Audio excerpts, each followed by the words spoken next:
My mother would try to protect me, but there was only so much she could do because it wasn't like she could constantly keep an eye on us while also doing all the household chores. She was a stay-at-home mom, and she had a lot on her plate, what with raising us and also keeping the house in order.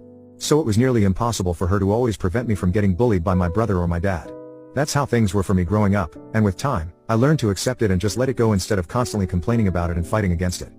Then, when I was in 8th grade, my mother sat me down and told me that she was separating from my dad. At that point, I was old enough to understand that they had their reasons and this was for the best.